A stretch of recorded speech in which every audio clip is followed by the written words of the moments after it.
Hello and welcome to 310 to Left, brought to you by your New England Ford dealers and F-Series, America's best-selling truck for 49 years and the official truck of the Boston Red Sox. Glad you could join us. Adam Peller and Lenny DiNardo back with you. We were with you for pre and posts last night, game one of the series against the Marlins. Back with you this afternoon. We'll be back with you again tonight for game two. A lot of Adam and Lenny. I don't know if that's a good thing or a bad thing. Yeah, the people are probably speaking right now. This is too much of these two guys, these two clowns. At least we're not wearing the Miami Vice gear right now. We're back to our normal clothes. I gotta admit, though, you won that. You absolutely won that last night. In case you missed it, it was Miami Vice theme for us on the pregame show. We did a little post for social. I think we posted social. We had it in the pregame show where you had the Miami Vice. We both did, but you had the light colored jacket. And I don't have a light colored jacket in my closet. So the best I could do was like a pink t-shirt and, no socks with the white shoes. So, I tried, but I do admit, I think you won that last night. So congrats to you. Tip of the cap. Thank you. You did check all the boxes. The Don Johnson, the slight Don Johnson beard, the no socks, like you said. You did the button pop of the jacket perfectly. My button pop was not quite as good as yours. So yeah, I think the light jacket's the only thing that I did that might have been just a little bit more Crockett and a little less Tubbs. It's a good thing the Red Sox. It's a good thing the Red Sox won, though, Lenny, because that scene in Step Brothers where they go in for all the job interviews, and it's the interview with Seth Rogen, and they're wearing the tuxedo T-shirts, and he's like, "Oh, I really dig it," and then by the end, he's like, "Yeah, now they look kind of ridiculous." That's how I would have felt if the Red Sox lost last night, but they got the job done, so that's good news. We'll look back on game one of the series against the Marlins. I'm rocking the Woo Sox smiley ball today, Lenny, because you got baseball isn't boring, but mine is it's purposeful. It's with purpose because you got some rehabbing Red Sox with the Woo Sox tonight, and we will talk about the trio of guys rehabbing and where they might fit on the roster. It's gonna be a tough decision for the Red Sox to make. Once these guys start coming up. But first, let's start with last night. Red Sox get off to a good start on their road trip with a 4-2 win and yet another comeback win, and now tied with the White Sox for the most comebacks in the American League. And Lenny, last night, Sandy Alcantara, we talked about in the pregame show, the dude is a beast. He's the Marlins ace. And the Red Sox just couldn't generate any offense against him. And when they did get an opportunity late, the bases loaded, he still got out of that. But once they got to the bullpen, they started to do a little bit more damage. They tied things up in the eighth inning. And then Pete Fairbanks walks the leadoff hitter, Mickey Gasper. Eli White comes in to run for him, Lenny. And then Fairbanks goes down with the injury. And so that sort of opened the door, and that's a tough spot to be in for a guy coming out of the pen who's not planning on pitching. So that was a little bit of a break for the Red Sox, because then you see Anthony Siegler, and this part right here, I think everybody was surprised by the fact that he didn't drop down a bunt, but Chad Tracy's smarter than we are, I guess. Yeah, he pushes all the right buttons. He put in an absolute gazelle for Gasper. And you can see him right there going around the bases. Siegler hasn't played a game. It's only his second start since August 10th, and he just goes out there and gets it done. It's what this Red Sox team does. You see the come behind victories, 33, the most in baseball. That's the fourth in a row. They're never out of it. A lot of it has to do with the starting pitching, keeping them in. You got to give Ranger Suarez credit for keeping them in this ball game, because you know that this offense is going to come through. Mickey Gasper, 2 for 2, a double, 2 walks, and RBI, just an absolute machine. And it always starts out with a walk, right? You go out there, you put together a good at-bat, you go out there and walk, and that's kind of the DNA of this club. That's really the biggest change, in my opinion, from earlier on in the season to now, is controlling at-bats, not swinging outside the strike zone, making sure that they come to you, and being just a little less selfish. A walk is totally fine. Sacrifice is totally fine. Get on base any way, shape, or form, and let the other guys behind you knock you in. And it's been fun to watch. They were scoring 3.9 runs per game the first 76 games, 5.4 since June 25th. And in August, they were scoring 6 runs per game, which is incredible. That's the best in baseball right now. And that's not because the big boppers, they're doing their part, but it's up and down the lineup. Guys like Sogard, Gasper, Siegler, Duran could just continue to go out there and pull their weight. Yeah, it really is remarkable. And those guys you mentioned, I mean, Mickey Gasper obviously getting called back up when Masataka Yoshida went on the IL. And I thought, it was pretty funny, right? Because, I think it was the finale against the Pirates or the opener against the Diamondbacks where Jahmai Jones was scratched from the lineup. He was supposed to be the leadoff guy against a left-handed starter. And so Mickey Gasper goes in. And all he did in that series against the Diamondbacks was homer in 3 consecutive games, first 3 home runs in a Red Sox uniform. And it was just looking at Gasper and then Nick Sogard, who extended his hit streak to 7 games last night. He has 6-game streak where he reached base multiple times. The only other players to do that for the Red Sox this year were Cedar Rafaela and Wilson Contreras, which is just remarkable. And then looking at it a little bit further, Lenny, 5 of the last 9 home runs that the Red Sox have been hit by Mickey Gasper and Nick Sogard. And those were the first 5 home runs for those 2 guys in a Red Sox uniform. For Sogard, it was first 2 major league home runs. And then you add Siegler to the mix. As you said, he's been an energy guy, but he hadn't started, in like 2 weeks. And he comes through in a spot like that. Just remarkable what these guys have been able to do. And I would add Andrew Monasterio to this conversation as well. He didn't start last night, but he's come through in big moment after big moment. And that's why, going back to what I had said off the top of the show, it's going to be a really tough decision for the Red Sox once some of these guys start coming back into the mix with Trevor Story and Roman Anthony and Isiah Kiner-Falefa. Yeah, it's going to be a little easier with Roman. Moss is out. You need that left-hand bat. It's an extra outfield guy out there. But, IKF, you're going to get solid defense from him. Offensively, when you come off the IL, there's a lot of questions there. Same thing with Story. Story historically has been an outstanding defensive player, streaky with the bat, typically a slow starter. So, the question is, are you going to roll with or dance with the one you came with, right? That's the analogy I've been hearing. These guys have gotten you to where you are. These bench guys, role players, grinders.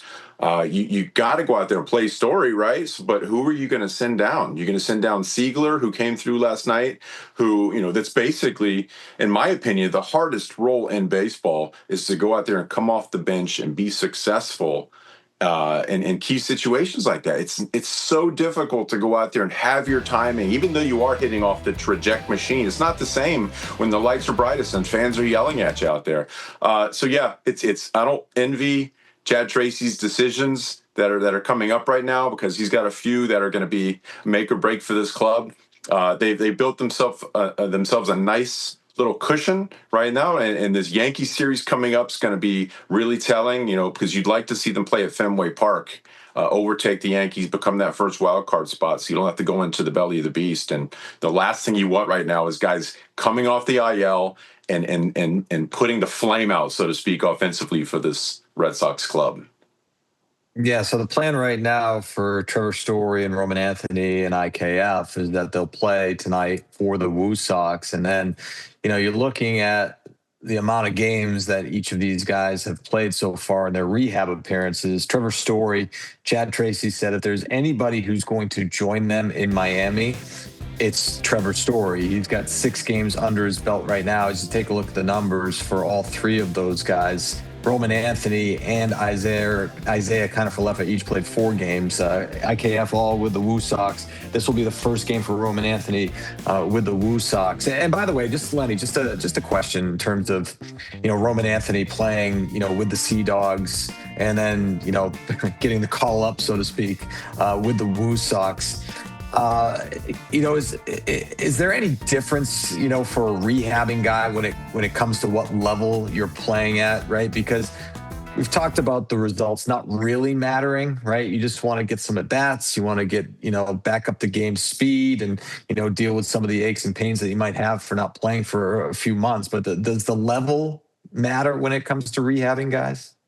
I mean, when you look at pitching between AAA and AA, the difference in what he's facing, AA and even single A, it's you're getting guys that are making more mistakes, and more good arms, power arms, but just free throwers that really don't have a clue where it's going. You can start to see more of that at the lower levels. AAA, you have guys that are more dialed in, guys that have a clue. The misses are smaller, so you're starting to see more big league style misses. It's a matter of inches versus a matter of 6 inches, 12, a foot, whatever. So yeah, getting him at the AAA level and seeing that style of pitching is absolutely going to help him get dialed in. But seeing the ball out of the hand in a game situation with the crowd out there, that's the key, and making sure he feels okay on his feet after playing, making sure the hand feels good. There's that lack of soreness that he was getting earlier on, during the injury. That's what you're looking for. Numbers are great to look at, but at the end of the day, they're not going to base him getting called up or delay it anymore if he's not getting his hits. It's basically just making sure he feels good so he can get back at the big league level, get his timing down, and contribute. Yeah, so Roman Anthony, again, he can't be far behind Trevor Story, you would think, right? I mean, get a couple of games maybe in Worcester, and then they make a decision. Red Sox have the off day on Thursday before they kick off what is now a 4-game series against the Yankees. Of course, it's a makeup game from earlier in the year. It'll be part of a day-night doubleheader on a Saturday. By the way, game 1 you can see right here on NESN. But in terms of who the odd man out is, I mean, it's going to be really, as we said, really tough decision. The rosters expands next week on September 1st, but we've been talking about it. It's not like back in the day where you could call up everybody on the 40 man. That's not the case anymore. You only get 2 additional roster spots, and one of them is the pitcher. I know these things sort of tend to work themselves out, but you're getting to the point now where you're a week away, I believe, a week from today, September 1st. So, once you call Story up, you gotta make a decision there. And then with Roman Anthony, to your point, Lenny, it makes sense. It's like, all right, yeah, Masataka Yoshida's on the IL. I put Anthony at the DH, but that's what Mickey Gasper's been doing, right? He's been doing it really well. The question I have too is all right, well, between Sogard and Siegler and Gasper, they're all switch hitters, which makes them versatile, right? With a guy like, IKF, he doesn't have that same versatility. Again, he's a former Gold Glover. He can pick it up, no doubt. But I wonder if that will factor in to the decision when it comes to these guys as well. Yeah, and they've all been impressive. And if you look at Chad Tracy's style when it comes to playing time and getting guys out there, it oftentimes is he likes to ride the hot hand. And if you look at all 3 of them, they're all hot right now. He's known and seen what Nick Sogard can do longer than anybody. He's had him for 5 seasons. He really likes him. You don't see Monasterio's name up there, but this is a guy that was a doubles machine earlier on. He's cooled off a little bit, but the signs were there that he was starting to get his bat back. He needed a day. You could tell he needed a day off just to kind of reset. But, in my opinion, it's going to be a race to the finish line for all 4 of those guys. It's who's going to be the hottest guy at the time. That's probably going to be the guy he keeps. But I think there's a slight edge with Nick Sogard because he's just a little bit more polished from both sides of the plate, in my opinion. Gasper, the left side, there's a pretty significant difference as far as the plate appearances, the quality of the at-bats there. And Siegler just hasn't had a lot of playing time. This is an off the bench guy that came through last night, but it's very difficult to go out there and have that sustained success when you're just not getting tons of action on the field. Yeah, no, that's a good point. And also with Siegler, right? I think he just started switch hitting again, right? And so we hadn't seen him hit from the right side much. I mean, you primarily a left-handed bat, but still the ability to hit righty. But in terms of Sogard, I think you're right. I mean, I can't imagine a scenario where Nick Sogard is not on this roster just because of, the versatility. He started at shortstop last night for Monasterio, had a down day. He can play third, he can play second, he can play first. He did some of that with Wilson Contreras, a little bit banged up. So he has that versatility in the infield and just the heartbeat. The heartbeat of this guy is just, it's so slow. We've seen him come up. It doesn't matter what the situation is. It could be the first inning, 9th inning. We saw it against the Giants, obviously, coming up with a big hit in game 2 of that series. And then, last night adding on in the 9th inning. By the way, the Red Sox as a team, we want to talk about clutch. We heard this on the broadcast last night. They've scored 69 runs in the ninth inning, which is the most in Major League Baseball. The final 3 runs of that game for the Red Sox came in the eighth and the ninth inning. So, finding a way, even that eighth inning, which we really didn't talk about, Willie Abreu's scuffling a little bit at the plate, you'd probably say. With some swing and miss as of late, but coming through with that 109.9 mile per hour double off the wall, to lead things off. And then the Red Sox were able to score that run, a wild pitch uncorked by Eknes. And, in that at bat, Lou mentioned it during the broadcast, Caleb Durbin squaring the bunt, right? With runners in the corners, maybe messing things up, maybe getting in his head a little bit. So, we talk about the little things, the small ball, moving guys over, doing things like that. But it's also, that type of thing, that can make a difference in a game as well. And they've certainly been doing that more often than not during this incredible stretch of baseball. Yeah, right. Doing the little things, you make a great point. And another little thing, quote unquote, that we talk about, but we don't necessarily really, convey as a factor of staying at the big league level is vibes. Whether you believe in vibes or not, that's something that Seigler, that's a box that he checks off in spades. This is a guy that we played a video on the NESN pregame show yesterday about him going through the dugout prior to the game, giving everybody high fives. It's his own hype video, basically. So that's something to consider too. When they had the option of sending Seigler down earlier in the year, that was one of the factors that made them say, okay, let's keep him up the big leagues. We like what he's doing in the clubhouse. Obviously, we like what he's doing on the field. He was one of the guys, in my opinion, that were kind of on the cusp of going down, but they kept him because of what he brings to the clubhouse, that energy factor. Anytime he gets on base, you can see him looking toward the clubhouse and hyping everybody up, waving his arms. So there's something to be said for that. And, Durbin's another guy that does that. Minnie Bowser. You mentioned him going out there squaring to bunt, bringing it back. That gets in the mind of the pitcher. So it's more than just batting average and OPS. It's those intangibles that you bring that not everybody necessarily does. And Durbin and Seigler and they're taking a page out of Big Bowser Contreras' playbook and bringing that energy, and that you need that going into a playoff atmosphere when it's not necessarily the best team that wins, it's the hottest team at the time. How do you get hot? How do you get that motivation? Those hits late in the game when it really counts. A lot of that's vibes, a lot of that's hype, energy, and then you have a lot of that in this clubhouse.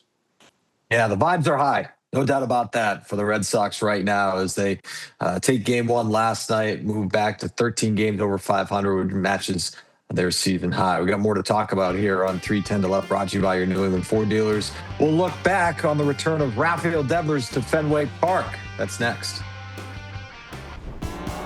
310 to Left is presented by your New England Ford dealers who've been taking everyone out to the ball game at Fenway Park for decades.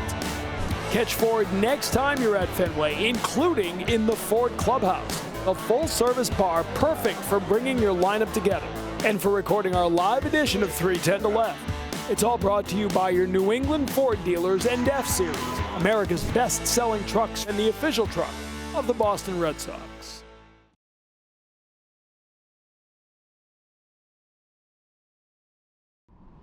That'll bring up Rafi.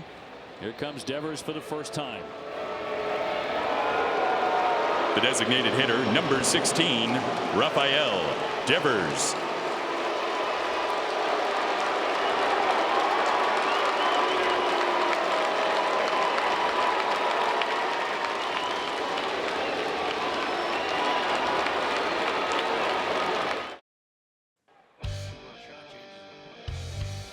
That was the reception Rafael Devers got in his first plate appearance, and then in his second plate appearance, he delivered. Solo shot off of Sonny Gray to get the Giants within one, but that's as close as they would get as they got swept aside at Fenway Park. And Devers delivered that home run, but that was the only hit he had. 1 for 10 with 3 strikeouts in the series as he comes back to Fenway Park for the first time since getting traded to the Giants last year. As we welcome you back to 310 to Left. Adam and Lenny here with you, and both of us were at Fenway Park this weekend. You were there for the whole weekend doing radio for WEI. You did pre and post as well in game one of that series for Ness. And I was there on Saturday night. Heard the boos, Not surprised that we heard some, but I was surprised that it was mostly boos when he stepped up to the plate. Were you? How did you react to that? Coming into that series, I was a little bit on the opposite end of that spectrum. I expected 70% boos, 30% cheers, and I feel like fans were pretty measured for that first at bat. It was closer to 50-50 in my opinion. That's what I heard. But as the games and the series went on, I feel like the boos started becoming a little bit more prevalent. And honestly, Rafi doesn't really ever do himself any favors when it comes to the media. He just declined to speak to the media after the game. He did do his opening spiel about how, he enjoyed his time with the Red Sox, but, asking if he had any regrets whatsoever, he again went to that one-word answer that we've heard all too many times before, quote unquote, no, right? And that was reminiscent of Rafi, will you consider playing first base? No. So when the fans hear that and they recognize that he's played, at that time, 89 games at first base this season for the Giants, they see that and they're like, man, you know what? We're over this guy. And I don't blame him. This is a guy that's a generational player. You can't deny how good he was and is and will continue to be. But somebody needs to get him and say, listen, you can be so much more of a beloved player, an iconic figure, if you just go out and use your words to explain your situation. Be thoughtful in your answers rather than just that one syllable, 2-letter word, because that no one is ever going to appreciate what he does on the field until he speaks for himself, and until he does, the media is going to speak for him, and it's not going to be good. It's not going to be. It wasn't good in Boston when he left. It's not going to be good in San Francisco now. So yeah, it's unfortunate, but a great player, terrible communicator. I'm sorry, this is how it is. Yeah, I agree with you. I understand. I also understand the frustration on his part going all the way back to spring training last year, and again, not to rehash everything, but I think me personally, I just have a sentimental attachment to players who won here and who performed here. And I think that, to hear a guy get booed who got traded, not a guy who left in free agency, a guy who got traded, won a World Series here, put up like ridiculous numbers. I mean, just looking back at like what he did at Fenway Park, I mean, 291, 883 OPS, 96 home runs in 522 games.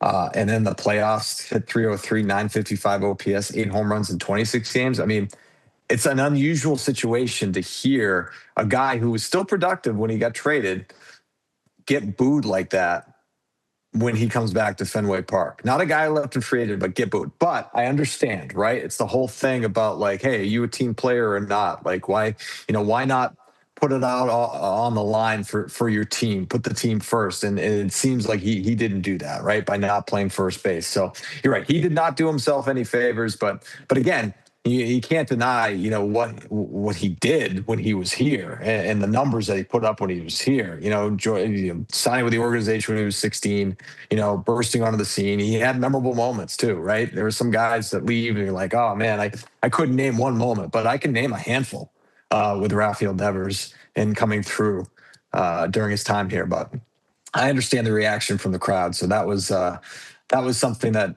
you understand. Moving on, speaking of the Giants. Oh, you got some more to add there? Go ahead. Before we move on, when he went over to the Giants, this is a guy that, was supposed to go on the field and have early work with Will Clark, iconic Giant, didn't show up. There are reports that David Ortiz was calling him during the same time frame that they wanted him to play first base. Big Papi, most beloved guy, arguably in Red Sox history, a guy that will do anything for the team, sacrifice his body, was calling him, and Devers wouldn't take his calls. So, outstanding player, but it's just when you're that good on the field, how difficult would it be to just sacrifice a little bit to go out there for the team and just have a little grace? And he just could not do it. It makes it that much more difficult for me to cheer for a guy that has all the talent in the world, but just none of the feel. No, I understand. I don't want to beat I also a dead understand. horse. No, I know. I also understand that, I think from his perspective, it's like you go into spring training last year and Alex Bregman, is basically, here you go. There's third base. See you later, Rafi, right? You're the DH now. Very Right. true. So And the lack of communication on the Red Sox part absolutely got under his skin. If they didn't deal with it in the right way, frustration. I get that too. You're absolutely correct. Yep. So Rafael Devers comes back to Fenway Park for the first time, and the Red Sox take care of business and really keep him at bay. But speaking of the Giants, the trade that they made this year, San Francisco, has really paid off. Marcelo Meyer, of course, a highly touted prospect. Some injury. Actually a number of injuries over the course of the last couple of years. Not performing at the big league level thus far in a Red Sox uniform at a high level anyway. And then you get Erik Miller and take a look at the numbers. Excellent in San Francisco. The one issue, you see that, the walks per nine in San Francisco, 6.1 walks per nine. In Boston, 2.9 walks per nine. And he has not allowed an earned run in 9 appearances. So that's over 9 1/3. And the only run he allowed, Lenny, was when he was the opener. During his start at Fenway Park. That was against the A's in that finale, I believe it was, a couple weeks ago. But, I mean, obviously getting a bullpen arm of that caliber at the deadline is huge for any team contending. But the timing of it, considering that you've had injuries, you've had Garrett Whitlock go down, you've had Justin Slayton go down, it makes it that much bigger. Yeah. And to quote Chad Tracy, he's been a godsend, right? He absolutely came at the right time. Timing's everything. And if you look at that walk rate, the difference between when he was with the Giants and the Red Sox, I feel like a lot of it has to do with conviction, being able to call his own game. He's got the pitch comm on his body. He knows what he wants to throw. But there's also this pattern that we're seeing for the Red Sox that get guys with big stuff, big arms, great high leverage type arms like Chapman and Guerrero and now Miller, guys that in the past have had trouble throwing strikes consistently and now are completely dialed in. So there's conversations to be had internally about, hey, look at this on the page. If you throw strikes, this is how good you can be. If you're in the zone consistently and you're competing every pitch inside the zone, this is what your stat line would look like. So you got to get them to buy in. You got to get them to trust their stuff. And the stuff is there with Miller. I mean, you're talking 96 to 98 from the left side, coming downhill, big body, big arm, a wipeout slider that he's really had command of down at the bottom of the zone. It's huge. And Guerrero, same thing. You're seeing 99 to 103 in the zone, always competing. Chapman, it's very obvious what he's done and changed as far as his strike throwing as well. So you got to give credit to the Red Sox organization, recognizing these guys, getting them on a path to strike throwing and competing in the zone, but also the player, for buying in, saying, okay, my stuff's there. If I throw these pitches in this zone, if I get into pitcher's leverage counts consistently, I can be a dominant high leverage arm, and this team really needed it at the time. Like you said, when Whitlock and Slayton went down, you can't predict that. You never have enough arms, but it's hard to predict your two big arms for the 7th and 8th inning are going to go down at the same time. So, yeah, he's been huge. Whitlock expected to throw a live BP with the team in Miami, which is good news. Slayton's a little bit further behind, but I was just thinking when we were talking, clearly it's Whitlock Chapman, right? That's your 8-9. When Whitlock comes back and he's fully healthy, that's it. I think there's a question mark now with the 7th inning, right? I think, you look at what Erik Miller has done. And, well, I'll say it this way. I don't think there is a question mark when it comes to 7th. I think Erik Miller is your guy now. I mean, I don't know how you feel about it, but, typically, over the course of the year, we were talking about Slayton, Whitlock, Chapman. The way Miller has pitched, and at times we've seen Slayton, run into a hiccup here and there. I think you got Miller, Whitlock, and Chapman. And then even before that, I mean, I think Guerrero's outpitched Slayton at times too. So, I mean, it's a great problem to have, Lenny. But I mean, would you agree, or is it more of a matchup based thing when it comes to when you put the lefty in? I do agree with you. I feel like Miller is going to be that guy, but there will be matchups because you've got him from the left side, you've got Guerrero from the right side. So, depending on who's coming up to the plate, lefties or righties, I feel like those two guys are going to be interchangeable. Yes, Chapman, obviously the closer, with Whitlock in the 8th inning. Slayton, you're right. There might be a pocket here or there. If the starter gets knocked out in the 5th, if you need that 6th inning, you need one inning, and you've got 2, 3, 4 up. Slayton might be your guy. But then, after that, it's either going to be Guerrero and Miller, depending on matchups, and then Whitlock and Chapman. I feel like that's the path of least resistance as far as run prevention is concerned. Yeah, pretty remarkable. I do want to touch on this really quickly before we head to break. Adley Rutschman, any concern there? Hitting 146 with a 499 OPS.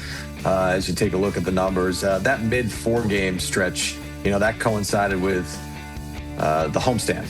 He had back-to-back games with multiple hits. The catching's been solid. The numbers there. The catcher's ERA with Sonny Gray and 2 starts at 2.77. Any concern at the plate? There's always some concern when a guy comes off the IL and just has had opportunity to go out there and contribute. And you've seen stints where, he's at Fenway Park, he's driving the ball the other way, he's pulling it using off fields. You saw that big home run, and then it kind of goes back down to where he was when he first came over with that slow start. It takes time. It takes timing and confidence and getting into good at-bats, and he just hasn't been able to go out there and put any consistency in controlling the at-bats. He's striking out around 27% of the time in his plate appearances, so there's some swing and miss. There's some early ground ball contact reminiscent of when Masataka Yoshida wasn't right, rolling over pitches and grounding to second base and shortstop as far as contact. So, I want to see him control the at-bats, get deeper into counts, see more pitches, drive the ball the other way more consistently. When he gets the ball deeper in the zone, I feel like his hands are going to play. He's going to get to that inside pitch. But I just want to see him see the ball deeper, drive the ball to the other part of the field. That's going to help him stay on the breaking pitches as well as controlling that fastball pull side. And we actually saw that in the finale against the Pirates where he went the other way to left and he was batting from the left side. It ended up being, an out. But when he got back to Fenway Park, that sort of looked like it got him going a little bit. And I wonder last night, too, he just missed a pitch. The deep center. I wonder if that could be the start of maybe stringing some games with some hits. But we'll see how that plays out. By the way, Peyton Tolley on the mound tonight in Game 2 of the series. He hasn't caught Tolley yet, which I actually looked at. I was like, 2 starts. He hasn't caught Tolley. So it'll be interesting to see if he is behind the plate when he takes the mound. We'll look ahead to that matchup coming up, and we've got some more to discuss here on 310 to Left, brought to you by your New England Ford dealers.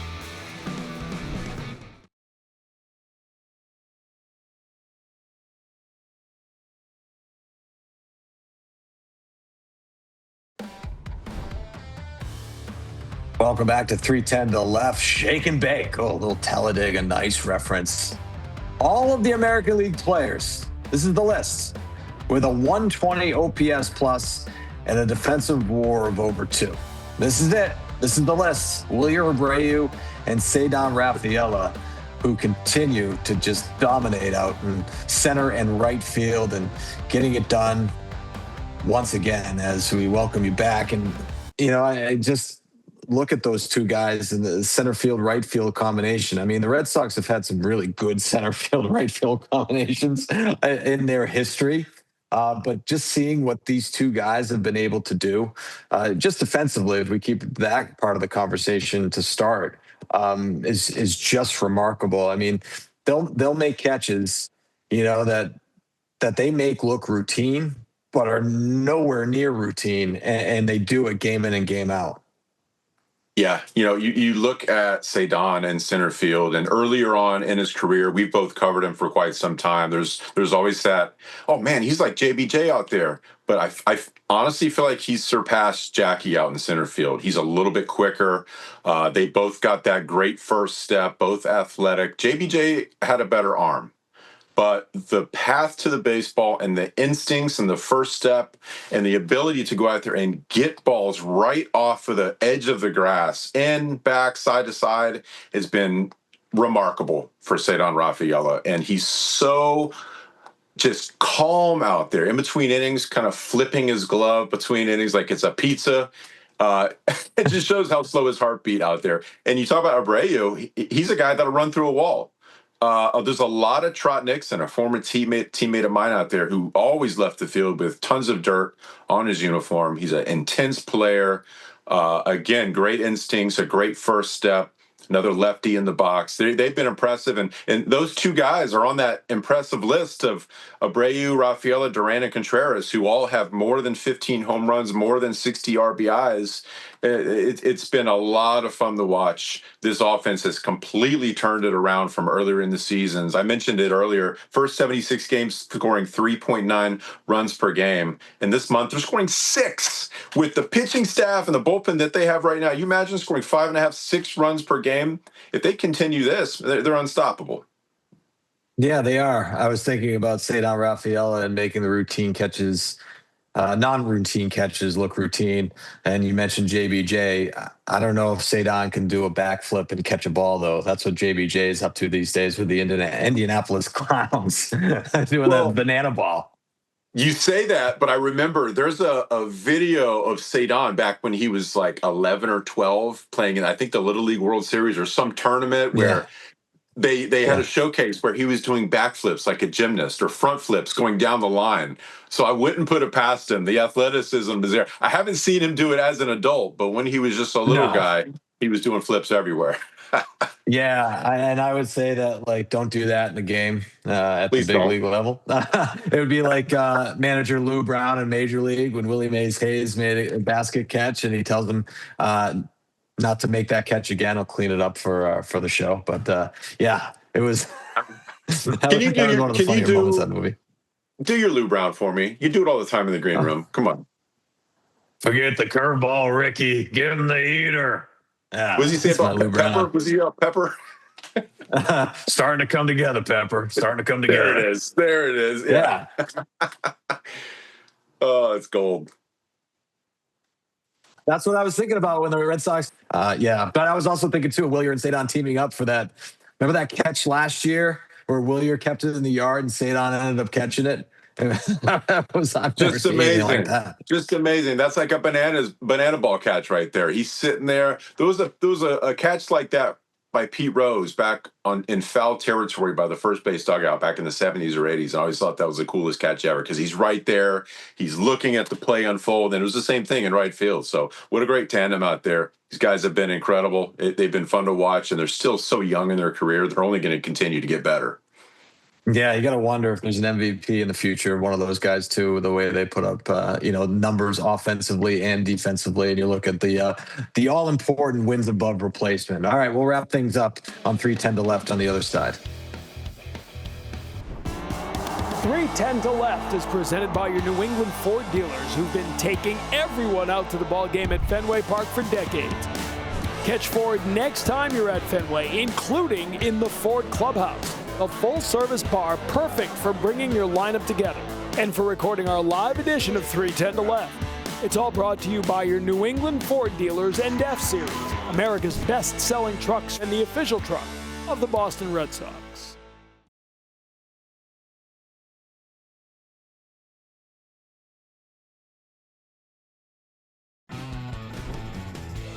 Now time for the game plan for success presented by Mass Mutual. Scan to learn more about their Grand Slam giveaway. Enter and see the official rules at massmutual.com/Red Sox as we take a look at the Red Sox staffers making their way around the base paths. It's fantasy football season. You got to pick your draft somehow. And so the Red Sox players nominated members of the staff to run the bases. Whoever had the fastest time got the best draft position. And the winner, strength and conditioning guy Joe Hudson, and Jemai Webster caught up with him. Yeah, it was fun. Honestly, just like to have, the whole team together and something that kind of brings us, a little bit of joy and step aside from like the game and all that stuff. Just something fun that kind of brought everyone together. It was a fun, little event, and I'm just happy to be a part of it, honestly. I was going to say, so you were representing Team Chapman. Araldis was the guy fronting the bills for the team, right? How invested was he in the process leading up to it? Did he give you any pep talks, or was he like, go do your thing, I have trust in you? Yeah, it was kind of like a go do your thing. I mean, we're out early, usually once a series running together, doing the agility ladder. I mean, you guys have seen that before, and I'm there right alongside him. So I think he felt pretty confident in in who he picked. So interesting enough, before the draft actually, the race actually took place, you kind of passed me at Fenway and was like, I was telling you how Colin Jones would be a dark horse, the bat boy, and you was like, I don't know, I think I might have a chance here. What gave you the confidence in your abilities? I think a lot of it was just more smack talking, just to get everybody fired up for it. But seeing everybody run, we have some guys that have played in the past, and knowing how to take the turns was an important piece to it. As we saw, we had some guys that were definitely faster, but maybe didn't take the turns as efficiently. So I felt like I had a good balance, and honestly, like, it would be tough to finish towards the bottom as the strength and conditioning coach and the guys that, the guy that's out like running and, working on base stealing and stuff like that. It wouldn't be a great look overall if I didn't at least perform halfway decent. Put his money where his mouth was, Lenny. That's good stuff right there as you take a look at some of the other guys running the bases. I mean, I think it was a pretty good showing overall. Obviously you watch Jaron Duran run the bases or Eli White, these guys are going to look like they're running in cement, but overall, pretty good stuff. Yeah, some athleticism, some former athletes there. That's a former catcher right there, and Brentley, yeah.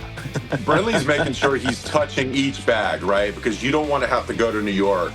I didn't hear any. Look out.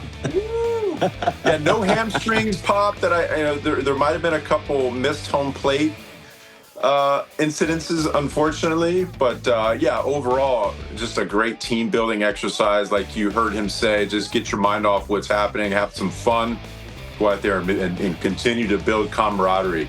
And baseball uniforms. There's Tommy Mack right there. Went out there. I think he ran it in 22 seconds. And I asked him the next day if he was sore at all. He says, "No, not that bad. I didn't run fast enough to get sore." But I disagree. I thought he was running pretty hard.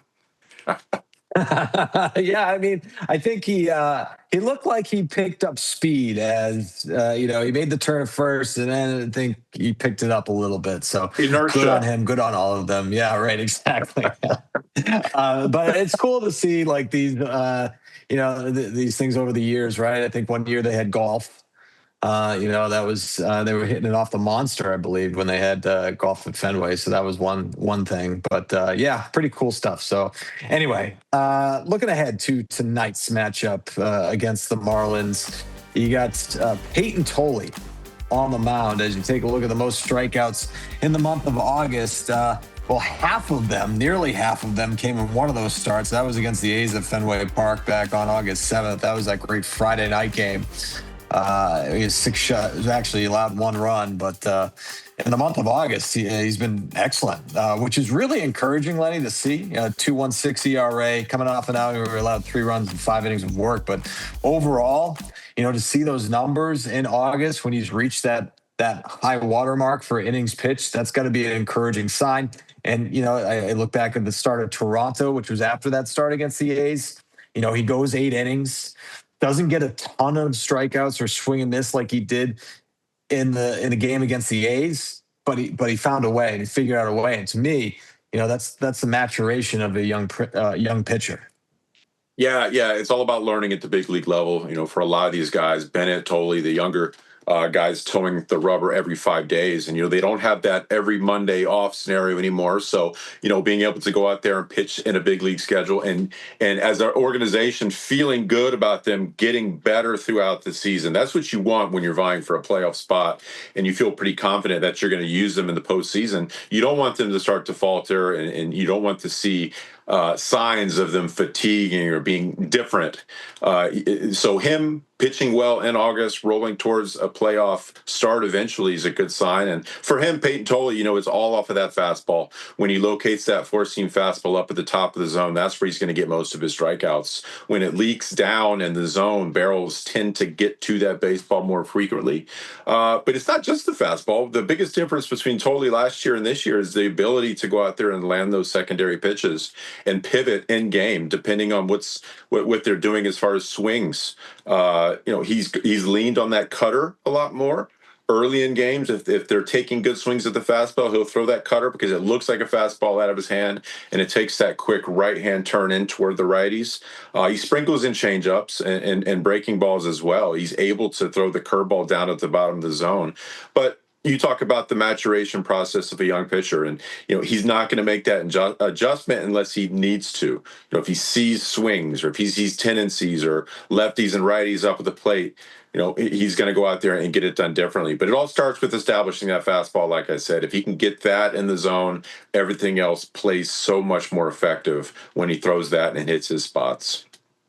And the Red Sox figuring out how to get him the right amount of rest, right? Because he had the off day after his start on Thursday, and that allows the 5 days rest. And that's the magic number for him, right? When you look at the numbers on 4 days rest, he's got a 4.45 ERA, 5 days rest, a 2.13 ERA. So that's a huge difference in terms of the result, and also just keeping him fresh. And, we saw this with Jake Bennett, obviously. We talked about on the pregame show yesterday, getting him the extra rest. And at first it didn't look like it was going to pay off because he got into some trouble early, but he was able to bounce back, had his super efficient innings, single digit pitches, I think, for 4 or 5 straight innings, and really, getting out of that with a 7-inning effort is pretty remarkable. So hopefully more of the same for Peyton Tolley tonight. But, Lenny, the other thing I brought up, we were talking about Adley Rutschman. This is the 3rd start for Tolley. This will be the 4th start for Tolley since the trade deadline. Rutschman hasn't caught him yet. That A's start, it was actually Jake Rogers who caught him, and then see you later. He gets dealt again, and then you had Connor Wong in the other 2 starts, and Tolley has pitched well with Connor on the mound. So you have to wonder if it's going to be Wong tonight, or if they'll go back to Rutschman. Yeah, I feel like it is important for Rutschman to be behind the plate with everybody at some point, just because, you want familiarity. You want to know, as a catcher, when guys get in jams, how do they like to get out of it? How do they get ahead? How do they stay ahead? What their tendencies are on the mound? And, if you don't want to get to a playoff atmosphere where this is the first time he's behind the plate against a pitcher or helping them out. So, and at the end of the day, Rutschman's a great defensive catcher. He does his research. You can tell he's tuned in to these batters up there, how to attack. He's very cerebral up there. He knows what Tolley does well. He knows when Tolley falls into certain tendencies as far as missing his spots down with that fastball. What do I need to go out and say to Tolley, a young pitcher, to go out and get him on the right track? There's been conversations with all the pitchers. We saw Sonny Gray really go to Rutschman and talk his ear off for like 3-4 innings straight right when Adley came over. And that's a mark of a veteran pitcher. He knows I want him to know my ins and outs of everything I do on the mound. It's important. So this is just the next step for Tolley to go out there and get Rutschman behind the plate so he can figure him out and learn how to make Tolley to be the best he possibly can be, which is a huge part of catching back there. Not only looking at the numbers and the tendencies, but judging the personalities on the mound. Some guys, they need a certain pep talk. Some guys need to be left alone. Some guys need to be, talked to harshly by a catcher, to be quite honest. It's like coaching. How do you coach a certain individual? You got to talk to each individual differently and find out who ticks and what each pitcher needs. So, yeah, this is going to be interesting to see if Rutschman is back there tonight. Oh, you can bind the names. Adley and Rutschman. You call them Rutschley. I like that. That's not the first time I've. Can we just make that a thing? Because I did that on radio the other day. Rutschley. You make it sound like it is a thing. I actually had to think, is it a thing? Because it sounds right. Rutschley. It is now. Could be. That's actually a good dog's name, Adley, too. Rutschley. Rutschley, yeah. Let's go. Here's Adley Rutschman and his dog Rutschley. Yeah, I like that. Oh, boy. I'm a lefty. Hey, we got anything planned tonight, by the way? We did Miami Vice last night. I don't know. I don't know. I feel like we can't double dip, dude. I know they won last night, but I can't go back to the well for that. Yeah, I know you and I only have so much pastels in our wardrobe, to be honest. So I don't know if I have really anything off of what I did last night. So yeah, let's talk. Let's see what we have. Let's discuss. And go from I don't there. think the bosses are going to let us do like a beach theme tonight where we show up in like our I've got tank tops. Swimsuits and tank tops. Oh, I know you got tank tops. Everybody on Instagram knows you have tank tops. Oh, here we go. Let's see. Let's see. I'm down. Yeah. All right. Well, we'll see. We'll see. I don't know. We'll see if the vibes are right. If things don't go well tonight, we might have to go back to Miami Vice. That might have to be the play. At least I have some lead time. I could maybe get a jacket or something. So we'll see how it goes tonight. But I'll see you in a couple hours, buddy. We got pregame coverage kicking off at 5:30. Had a good time once again here on 310 to the Left. Thanks for joining us. On 310 to the Left, brought to you by New England Ford Dealers and F-Series, America's best-selling truck for 49 years, and the official truck of the Boston Red Sox. We will see you soon.